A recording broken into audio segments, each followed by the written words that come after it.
I was on a number of airplanes the last few weeks, taking a group of 50 folks on a pilgrimage to Spain.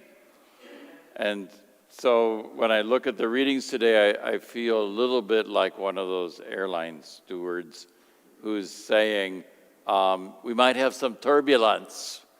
You need to put your seatbelts on and be ready. And maybe I need to say to everybody, do you know you're in the emergency row? Are you able to open the door if necessary? Can you perform all these kind of things that need to be done? Because it's kind of the nature of Advent to be a bit turbulent. You would think it's just this nice preparation for Christmas. So we should be thinking about a baby being born, and isn't it all wonderful?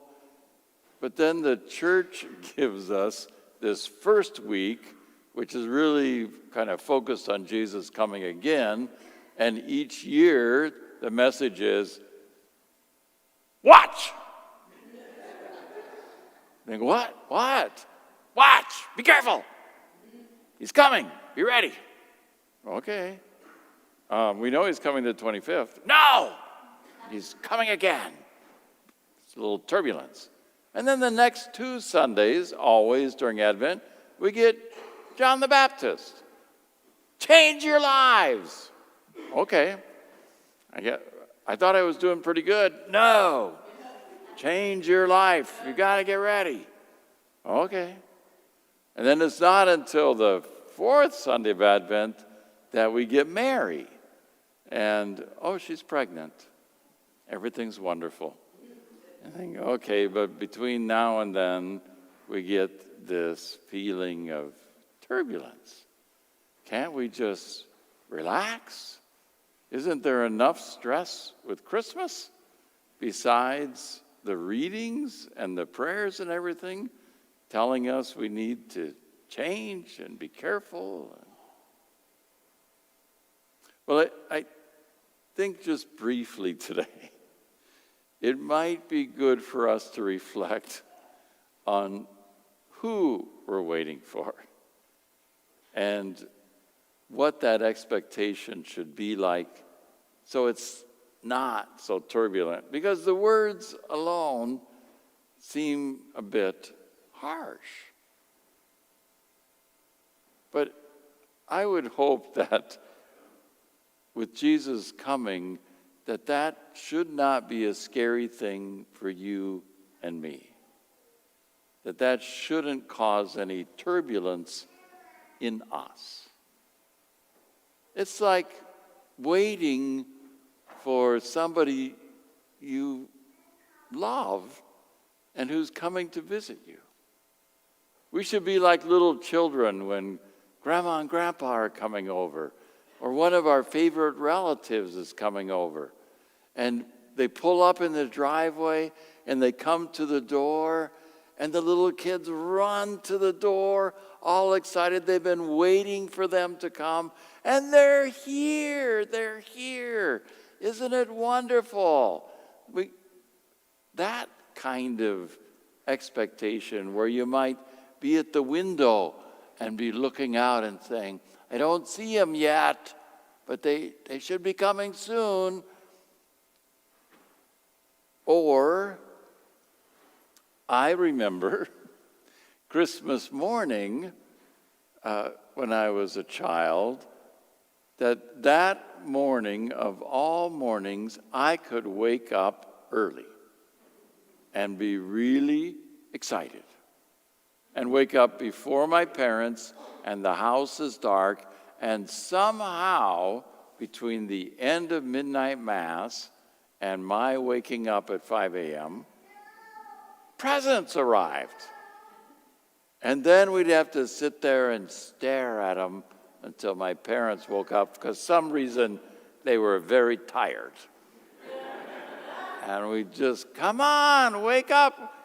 Come on, we're awake. Let's open the presents. To have that kind of enthusiasm to wake up each day saying, Jesus may come today, and I'm really excited about it. I'm going to get up early, because maybe he's going to come early this morning. And when Jesus comes, it's going to be great. Everything will be wonderful. We're waiting and watching for somebody who loves us, who only wants the best for us, who cares about us. Shouldn't be scary.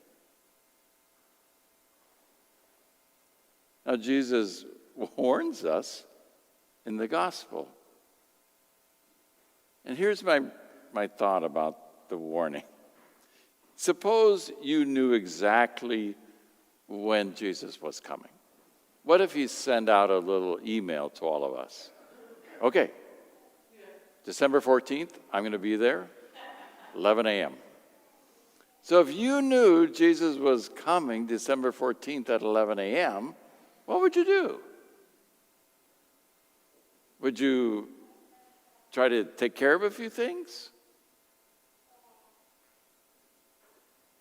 You know, we human beings may not really look forward to that encounter.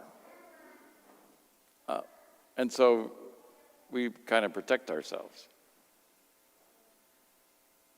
which is sad because, again, Jesus just wants to love us. But our human tendency might be to fill up that time with other things. If we knew this was the end, how would you spend your time? Would you really spend it getting ready for Jesus? Or would you be doing a whole bunch of other stuff? Our normal tendency in life is to fill life up with a bunch of stuff, a bunch of things that really don't matter. I think that's why Jesus doesn't give us an exact date, because he wants us to be ready at any moment, not filling it up with all kinds of stuff. So here's the other little part of the turbulence of Advent. Because when we celebrate Christmas, we're celebrating something that took place 2,000 years ago. Because the reality is, Jesus is here. Even though we're going to act for 3 weeks more like he's not. But he is here. He's just not here in fullness. That will come when he comes again. But he is here.